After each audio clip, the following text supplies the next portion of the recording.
Hi, everyone. I'm Cynthia Toussaint at Women in Pain Nation.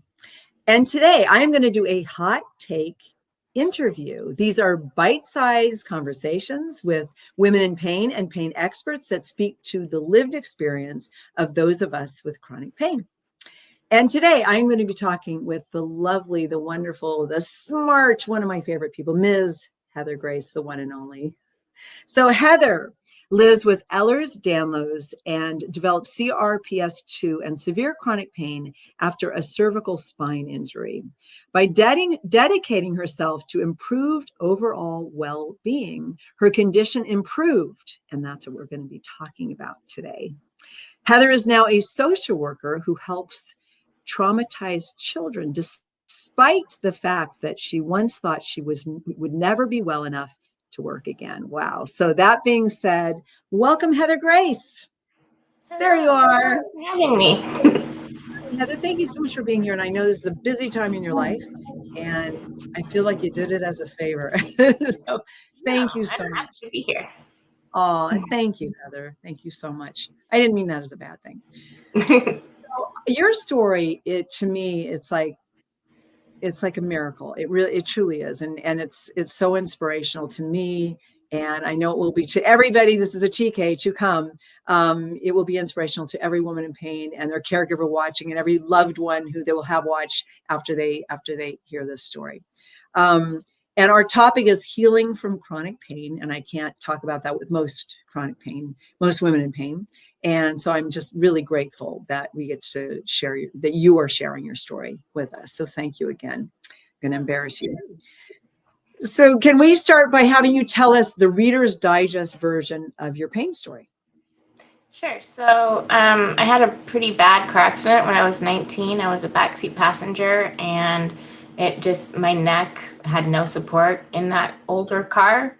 And so when it was a head-on collision because of a drunk driver, my neck was just really injured severely, and did the best I could for heal from that. But then working long hours in IT made it worse. And eventually I developed severe neurological problems, severe chronic pain, from my neck and upper back area, and eventually would be diagnosed with complex regional pain syndrome type 2. And little did I know that all that time I had Ehlers-Danlos as well. And so it just sort of complicated things. And it made my pain much more difficult to treat, I feel like. Had a lot of hormonal issues related to the Ehlers-Danlos that were just sort of coming up as the injury got severe. Like my body was sort of activated by that. And I was living with severe constant pain. And it was horrifying. I didn't know what to do. It was so scary. I eventually found a doctor that could help me, but I wasn't sure how to navigate this, because I didn't know that pain could just come on like that and not go away, be constant. It was terrifying. Right, that's so well said, Heather. And I think all of us, we just get hit with this chronic pain. And like I have CRPS, and as you know, and I honestly, when people didn't believe me, I had to go, I took myself to a place of, would I have believed the story? I mean, it just seemed so impossible. I could not have imagined it before it happened. I didn't know that people could be in pain all the time, every moment, and especially that level of pain. So I think you used the word terrified or frightened, and I think that's a really good and appropriate word. I think we're all really frightened, and because what's going to happen to our lives, and how can this be possible? And then there's the whole, people don't believe us and people don't understand, and which makes it more, well, we could go on and on with then how so many of the doctors treat us, and as hysterical, hormonal, female creatures, and we just get so scapegoated, and gaslit, I guess would be a good word that's out there a lot now. Was there a point where you thought that you wouldn't get well, that you would always be a woman in pain? Oh, absolutely. I mean, for years, I thought nobody's ever going to believe me. I'm just going to be all alone forever. Like this is just my life now. And I actually had a clock that I loved that was from my grandfather that I had to take and put outside because the ticking of the second hand was just a reminder of that this is never ending. This pain is always here. And yeah, it was just awful. Feeling like I wouldn't be believed, I wouldn't be helped. My life was just a mess. I was losing my job, my relationship, my home, like everything could possibly be taken from somebody I lost because I was so severely ill. Yeah. So I believe you. I believe you, but I don't think that you lost everything. I don't. I think you held on to your spirit. The clock is that's an incredible metaphor. It's extremely touching to me. And how dark did it get? I mean, did you ever consider that you didn't want to be here anymore, like I did? Oh, absolutely. I mean, there were a couple of nights that I actually tried, to end my pain by ending my life. Not that I wanted to die, and that's the thing that's terrible is I didn't really want to die. I just wanted the pain to stop, and I felt like there was no way that that could happen.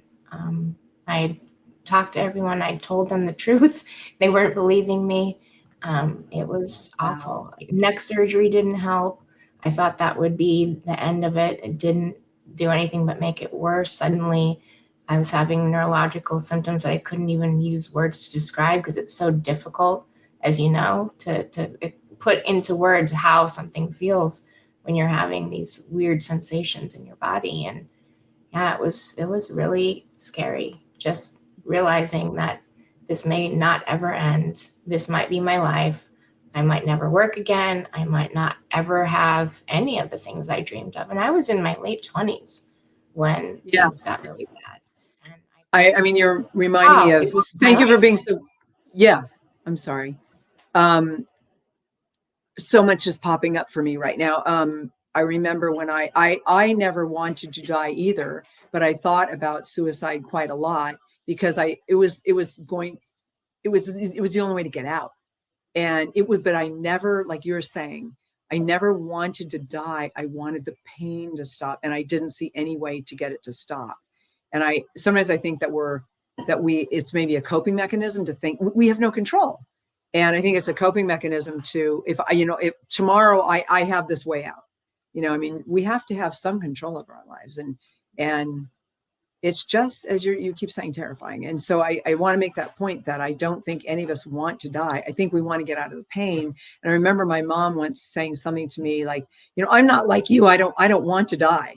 I've never wanted to die. And I'm like, you've never been in pain like me. I mean, I remember being angry at her lack of understanding, and even those we love most, they don't understand.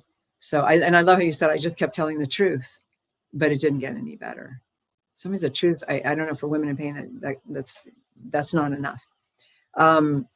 What do you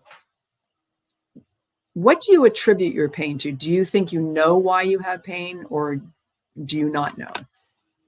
I mean, obviously the injury has something to do with it. I mean, I can't discount that. But lots of people have car accidents. Lots of people have back problems get worse because of the work they do. Being on a computer for up to 10 hours a day, of course it had an impact. But I kept thinking, there's got to be more to this. Why is my pain so severe? It doesn't make sense to me. And the more I talked to people like me when I started doing advocacy work early on, I realized a lot of people had complicated and scary things happen to them when they were young. Difficult things in their relationships, people passing, having like a rocky childhood like I did, like having no real parent figure to support me in my home.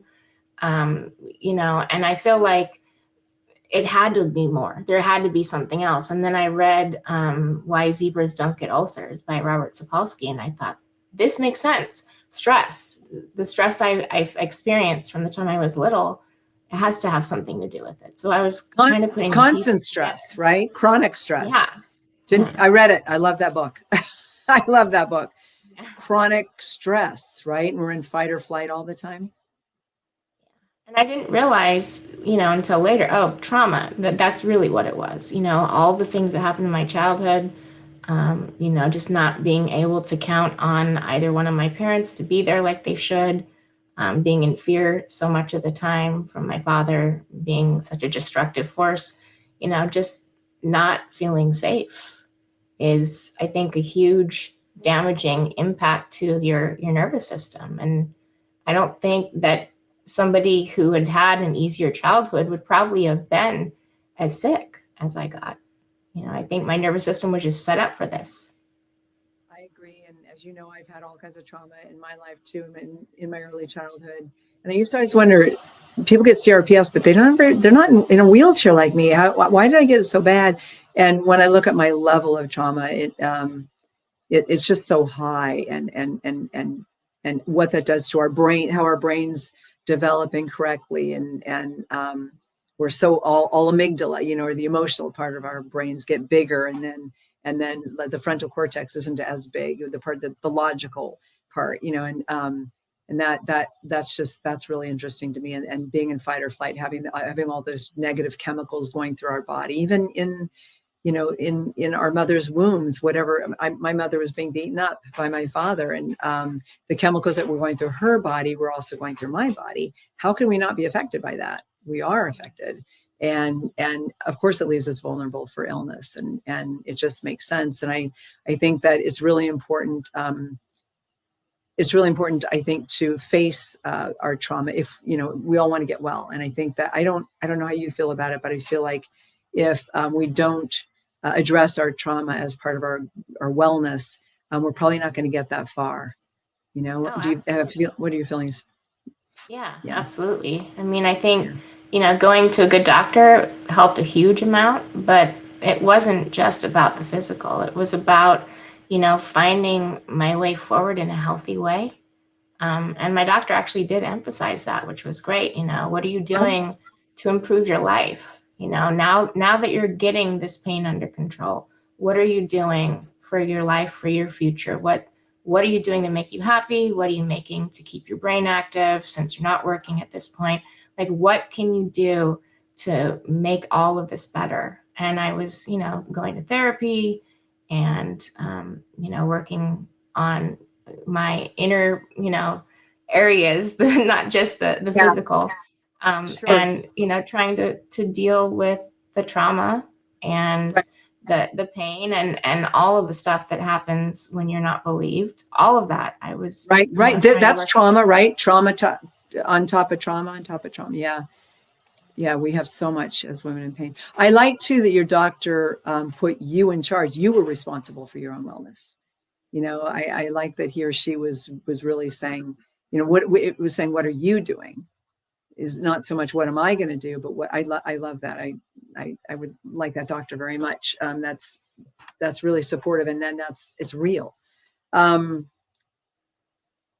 can you pinpoint a specific event or a moment in time, or a specific time when your pain started turning around, and rather than getting worse and worse, and depression, I should add with it, because depression goes with chronic pain, and you started healing? Do you remember an event or a particular time where it changed? Which not like magic, but where it Yeah. started to change, started to turn around? I mean, I think when I started to do advocacy work and focus on something other than how bad Interesting. things were, that did start to change things. Yeah. And I came to my doctor and said, I need to lower my pain medication dose. I came to him and asked for that, because I didn't feel I needed as high a dose anymore. And I didn't tell him this at the time, but I'd already cut back my pain medication. And I came to him repeatedly and said, let's lower the dose, as things were getting better. And, at a certain point, I realized I think there's going to be an end to this where I don't need pain medication at all anymore.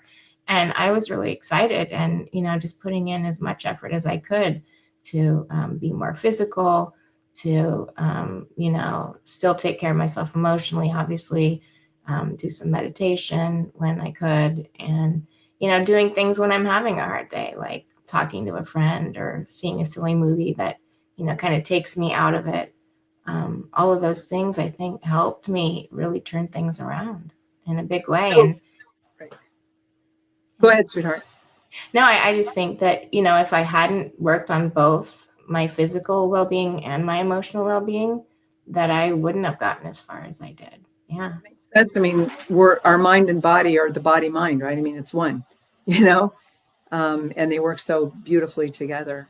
That makes sense. I'm thinking of my own trauma, and when I get away from the people who traumatize me, I mean, there's so much childhood trauma, but I have a lot of ongoing trauma with dysfunctional family members, as you know. And I mean, sometimes in really extreme cases like my own and maybe yours, it can be really healthy, healing for us when we remove ourselves from those people. Like I would say, divorce those family members. Or did something like that happen for you? Oh, yeah. I mean, when I was not quite 30, I basically cut my father out of my life for good. My brother kept trying to have family meals, and I was like, this isn't working for me. This isn't healthy. And so I just basically laid down the law and said, please don't contact me again. If you do, I'll go to the authorities about the things that you have done.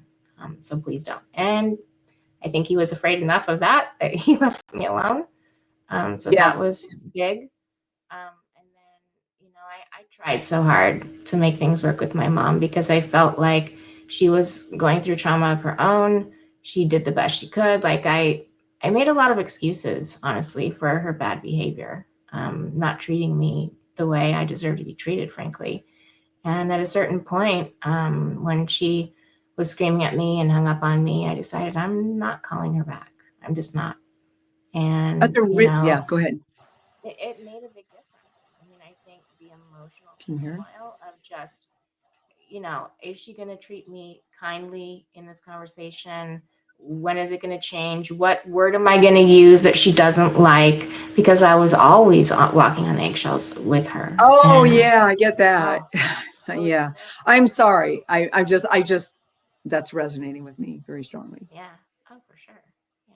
And we have to know, as women in pain who have gone through trauma, that, I mean, even though we want to fix things like you, I'm relating with you, you did everything you could, we do want to fix things. And you said, I think you said it. Well, I want to say, so there's self-preservation, I mean, we can, and also,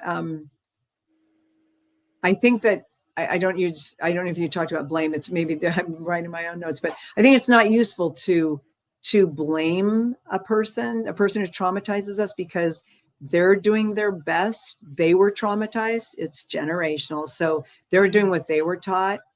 And no matter how angry we are, I've just learned, for me anyway, it's not useful to blame them. Although you've heard me in my dark hours, and I say some pretty awful words. But when I get my head back, I realize that they're doing the best they can.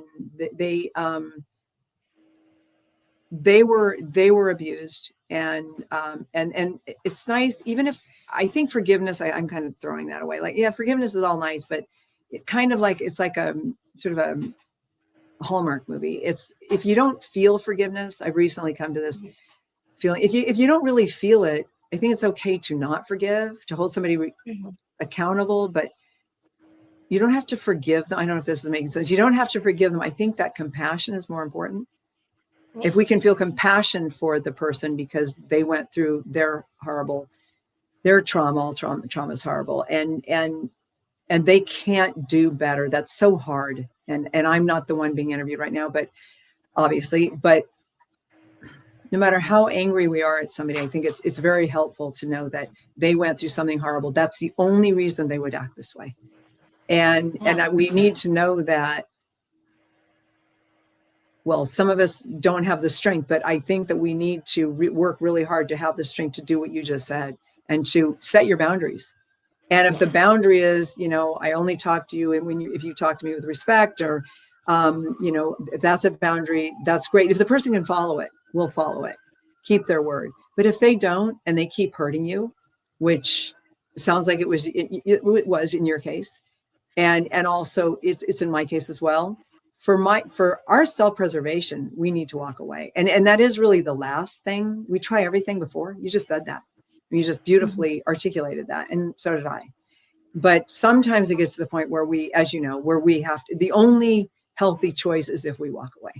And it's like the hardest thing to do, I think. But then what I've found is then after you walk away, you feel so much better. Yeah. And then you've got all this space for really healthy people in your life. And it's like, oh my God, I didn't know it could be like this. We've got this thing in our society about, will you do anything for family? You take anything. I mean, I was, facing, the most aggressive form of breast cancer twice because of my family. That's not okay. That's where I drew the line. I decided I wanted to live. And it sounds like you did the exact same thing, Heather. You were just looking at it. You were facing something different, but it's really, we're facing annihilation or leaving. And so I think we chose life. And speaking of life, the perfect segue. Can you tell me about your life now? A little bit. Oh my gosh. Oh yeah, it's amazing. Honestly, I may get teary-eyed. I never thought I would work again. I never thought I'd do something so meaningful. I'm just so thankful. It feels like a miracle. And even when days are hard, even when I have clients that won't listen, that are resistant, that hesitate, I think to myself, I'm helping them. They don't see it yet, but that's what I'm doing. And I love my work. I love that I can help people to do better, to feel better, to hopefully never have the kind of issues that I had with my pain and the trauma just sort of overwhelming my body. And I mean, especially the children. I mean, I work with the parents too, but the children in particular, it's like, I don't want them to even have a hint of what I'm going through, what I've been through, even just the emotion of it, it sticks with you, and there are days when I have pain and that's, hard. It's not the same though. I don't need medication. I just, do what I can to take care of myself. And I mean, it's amazing to me that this actually happened, that it's like my real life. I know. And clearly this is called post-traumatic growth. You've come through the trauma, Heather, you've done the hard work. And I'm even wondering, as you were talking about wanting those little kids not to feel what you felt, I'm wondering if maybe, are you in some way, is this sort of healing little Heather? Oh, maybe? Yeah. Your inner child, maybe? Because I do. I feel like, my family probably should have had a case with CPS. They probably should have. It would have changed things a lot sooner. And, me reaching out to those children and helping them through this, knowing that they hate me at the beginning. They hate this whole process. They won't say it because they're too nice, but they're like, my mom and dad are, typically they want me, they want me back. And it's your fault that they're not in my life. And, they can they blame you. Way. Sometimes. Yeah. I mean, it depends, but I've had clients like that are just, they're mad at me. They're mad at the world. And I totally get that. And, that's why you're perfect for the job. That's why you're perfect for the job, because you get it. Yeah. I've had people try to correct them when they're swearing, and I'm like, no, you say what you got to say. It's fine. It doesn't bother me, And only social workers, I think, in your position, doing the job that you do, this incredible, most important work in the world, I think they should all be people who have been through trauma and come through the other side and moved on to post-traumatic growth. Because I think that maybe I could do that too. I don't know, but we're the only people who can really get it, and and I relate with you as far as everything, but as far as focusing on something different, helping other people, because that's what For Grace was about. It was like, what did I need when I got sick, and what did I not get? Well, okay, I can create that and help others. And that was my thinking. I remember sobbing, I want women in pain who are thinking about, I didn't say women in pain back then, but women with pain who aren't being believed and who might literally end it tonight. I want to help them. So it's like, it's amazing how much helping people who are going through what we've been through helps us. I mean, I wonder why that, I mean, why do you suppose that is, Heather? You're so smart. Why is that? Why does that feel so good?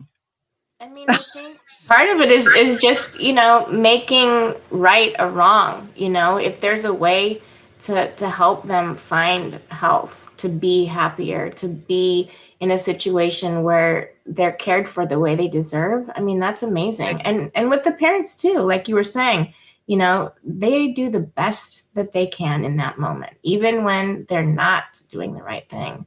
They're struggling. Right. Yeah, and they need help too. I And they acknowledge deserve that. help. And they deserve help. And I worry in the current administration we're in, I just, everything's being cut. And I really worry about what's happening to people, and especially people who really need help. It's a very unnerving, really scary time. I was going to ask you if you worry about pain. You did mention that briefly. Do you think you'll have pain again? Or is it kind of something, is that the past?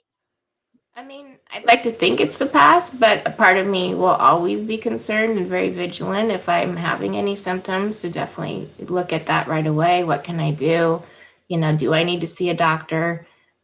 Because, once you've been in that state, you don't ever want to return. Now. I mean, Yeah, you're not that innocent person who didn't know that this could happen. That's a good point. Your mindset would be very different. But do you forget the pain? I mean, do you forget what it feels like?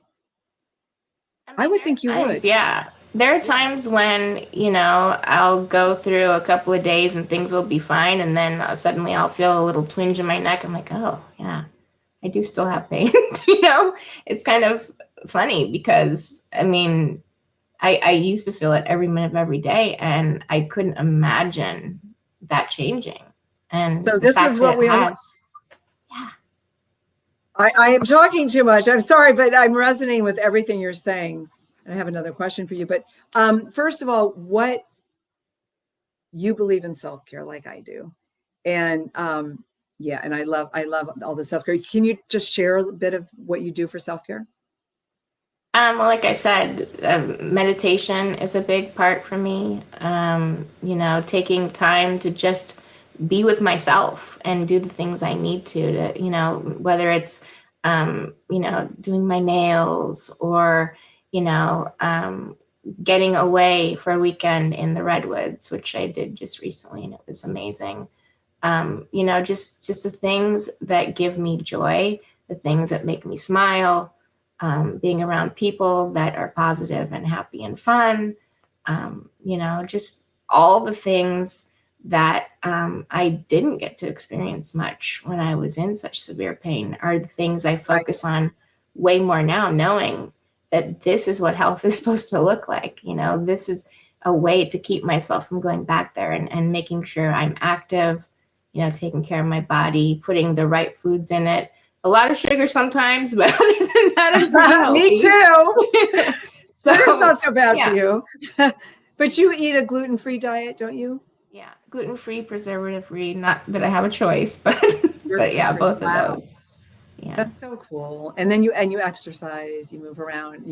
I know you hike and walk a lot. Especially you move a lot with your work, which is so incredible. So I love all the the health, the self-care, and that's my big thing. And it works. What would you say to basically every woman in pain watching this, who's thinking, I haven't gotten better? What would you say to those women? Well, I think having a doctor that listens to you is really powerful. And if you don't, I would encourage you to talk to somebody, maybe it's even just a mental health professional, somebody that will listen, somebody that will hear you. And maybe it's not about improving your mental health, but just having a sounding board for all of those emotions that you're going through, knowing that the pain hasn't gotten better, and then just try to focus on whatever little thing you can do in that day, that week, that month that is going to make you happier, and, looking for little bits of joy. Like for me, my grandmother always used to tell me to look up at the moon, and I still do that. She reminds me of just how beautiful life can be. Your grandmother was a wonderful person, and I know her through you. And I just want to, I just read this book. You sent it to me a lot on my birthday on New Year's Eve. I finally was able to read it, and it's on the night you were born, and the moon's on every single page. And you know why you sent it to me. And I absolutely love this book. And now I read it to myself. I read it to John, my partner. I read it to my mom. I read it to my inner child. I know this. Heather didn't write this book, but On the Night You Were Born is such an amazing book. It really go out and buy it, get this book. And I got 2 of them sent to me kind of by accident. And thank you for this amazing. And I have it on my coffee table. I obviously was right there, but I didn't know that was going to come up. And I love your, like, I would add to it, like, moments of gratitude. I mean, if you could. Oh yeah. Yeah. I every day, I mean, we can be so angry, but if we sit down and think, but what am I grateful for today? And I'll say maybe three things, and then it turns into, even on bad days, it turns into at least 8. And on good days, it's like 25, so I think you said moments of joy. I love that.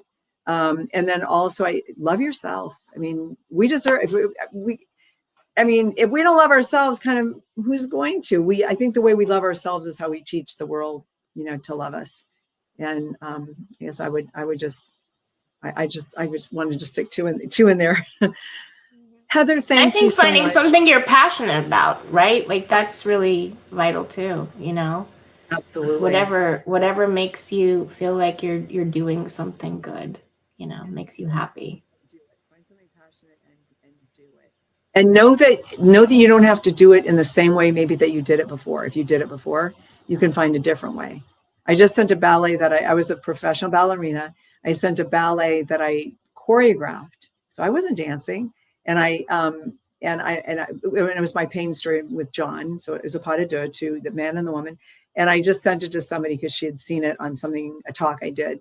And she just wrote back, "Oh my God." She was so excited. "How did you do this?" And it's like, I don't know how to answer that, except I guess it's living one's passion, but there are different ways. There are different ways to live one's passion, I mean, so, and there, I mean, like for me, I can't dance, but I can write, I mean, there are different ways to have your voice, get your voice out there and your creative voice. And, so I think that's really important. Live your passion and find meaning in your life. I don't you love how I asked you the question? We just start brainstorming. Oh yeah. Thank you so much, Heather. What last word?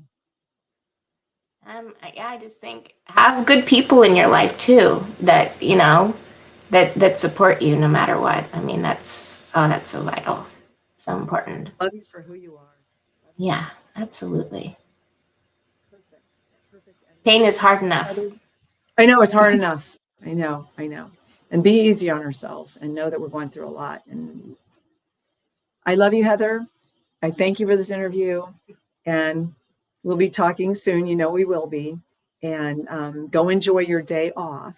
And I hope that it's a good day, because I know you're going through something that's hard, but you're the one who's right. and the truth sometimes does win. It does. It generally does. Rises to the surface.